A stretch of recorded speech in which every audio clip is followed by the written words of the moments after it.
Good morning, student. Today discuss about the domestic electrical connections. The electricity in our homes is brought through the main conducting cable either from the electric pole or from underground cables. आपल्या घरापर्यंत electricity ही conducting केबलचा वापर करून electric pole पासून किंवा underground pole केबलचा वापर करून आणल्या जाते. Usually there are 3 wires in the cable. केबलमध्ये जवळपास 3 प्रकारचे वायर्स असतात.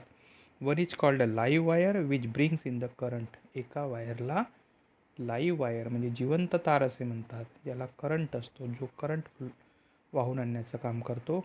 It has a red or brown insulation.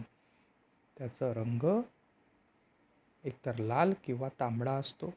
The other wire is called neutral wire through which the current returns. दुसरा जो वायर असतो त्याला न्यूट्रल वायर म्हणतात, जो करंट रिटर्न नेण्याचं काम करतो. It is blue or black. तो निळा किंवा काळ्या रंगाचा असतो. In India the voltage difference between the live and neutral wire is about 220 volt. भारतामध्ये लाईव्ह वायर आणि न्यूट्रल वायर याच्यामधील जो पोटेन्शियल डिफरन्स आहे तो असतो 220 volt. Both these wires are connected to the electric meter through a fuse. फ्यूजचा वापर करून मीटरला हे दोन्ही वायर जोडलेले असतात. Through a main switch they are connected to all the conducting wires inside the home so as to provide electricity to every room. प्रत्येक रूममधील जे इलेक्ट्रिक डिव्हायसेस असतात घरातील त्यांना जोडण्यासाठी मेन स्विचमधून हे कंडक्टिंग वायरचा वापर करून जोडलेले असतात. each separate circuit, various electrical appliances are connected between the live and neutral wires. In each separate circuit, various electrical appliances are connected between the live and neutral wires. म्हणजे प्रत्येक स्वतंत्र सर्किटमध्ये वेगवेगळ्या प्रकारचे जे इलेक्ट्रिक अप्लायन्सेस असतात, म्हणजे ज्या इलेक्ट्रिकच्या वस्तू असतात, ते लाईव्ह आणि न्यूट्रल वायर्सशी जोडलेले असतात. The difference appliances are connected in parallel and potential difference across every appliance is the same. जे घरातील वेगवेगळे जे इलेक्ट्रिक वस्तू असतात ह्या पॅरेलल अरेंजमेंटने कनेक्ट असतात आणि त्यामुळे त्यांच्यातून वाहणारा जो पोटेन्शियल डिफरन्स असतो तो कसा असतो, सेम असतो. The third wire is called earth wire and is of yellow or green colour. आणि केबलमधील तिसऱ्या रंगाचा जो वायर असतो त्याला अर्थ वायर म्हणजेच अर्थिंग म्हणतात, जो येलो म्हणजेच पिवळा किंवा ग्रीन म्हणजे हिरव्या रंगाचा असतो. This is connected to a metal plate buried deep underground near the house and is for safety purposes. जो मेटल प्लेटशी म्हणजे धातूच्या एखाद्या पट्टीशी, मोस्ट ऑफ तो कॉपरची मेटल प्लेट असते, ठीक आहे, ती जमिनीमध्ये खोलवर गाडली जाते, जी आपल्या सेफ्टीसाठी असते, म्हणून अर्थिंग असणे आवश्यक असे म्हणतात. Okay. Next topic is the fuse wire.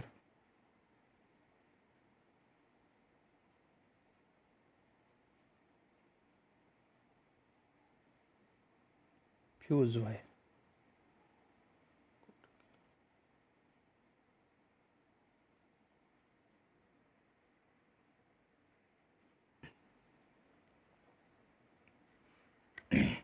Fuse wire is use to protect domestic appliances. Fuse वायरचं काम कोणतं आहे, तर घरगुती जे इलेक्ट्रिकच्या वस्तू असतात त्यांचं रक्षण करण्यासाठी.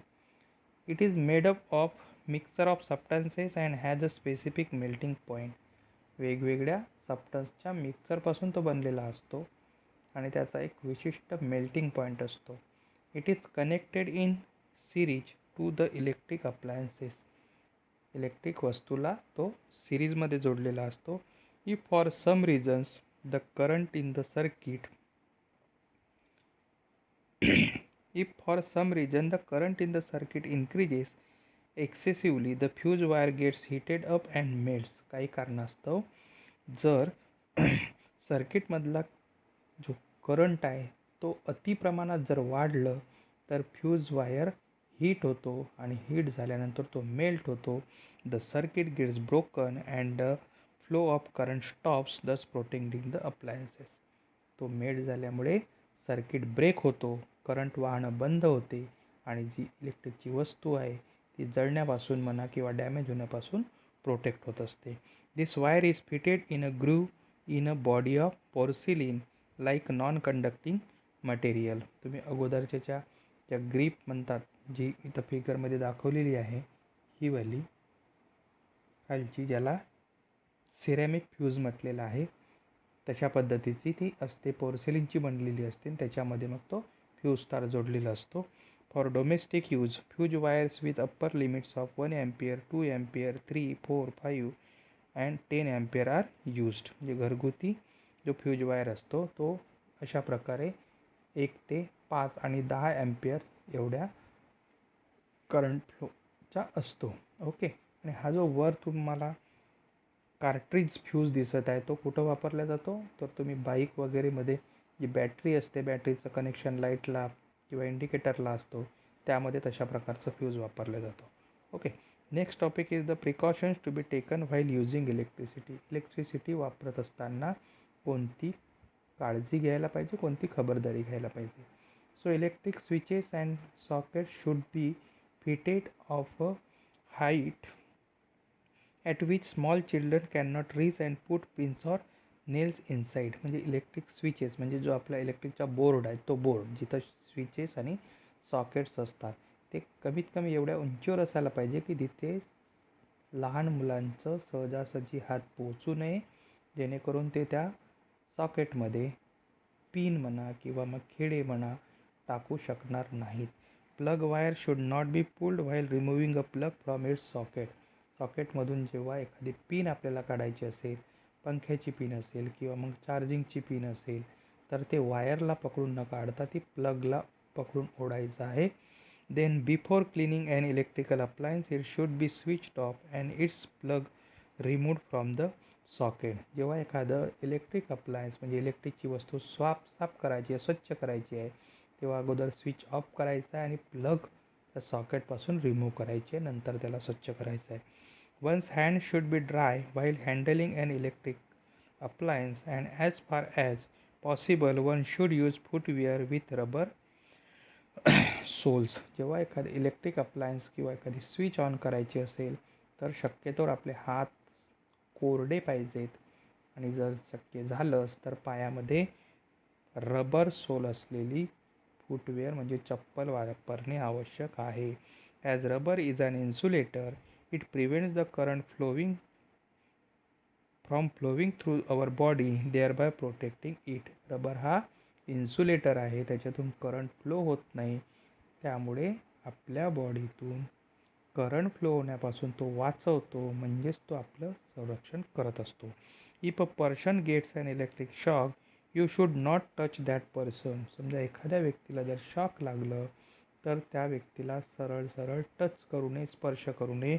You should switch off the main switch, and if the switch is too far or you do not know where it is located, then you should remove the plug from the socket if possible. तर त्याऐवजी आपल्याला काय करायचं आहे, तर त्याची जी main switch आहे ती स्विच ऑफ करायची आहे किंवा त्याची जी बटन आहे स्विच ती बंद करायची आहे. जर ती दूर असेल किंवा ती कुठे आहे हे जर आपल्याला माहीत नसेल तर कमीत कमी त्या सॉकेटमधून जो प्लग आहे तो शक्यतोवर काढण्याचा प्रयत्न करणे. If not then you should use a wooden pole to push the person away from the electric wire. आणि हे जर शक्य नसेल तर एखादी लाकडी काठी घ्यायची आहे आणि त्याच्या साहाय्याने त्या व्यक्तीला त्या इलेक्ट्रिक वायरपासून दूर नेण्याचा प्रयत्न करायचा आहे. तर अशा प्रकारे इलेक्ट्रिसिटी वापरत असताना आपल्याला खबरदारी घ्यायची आहे. ओके.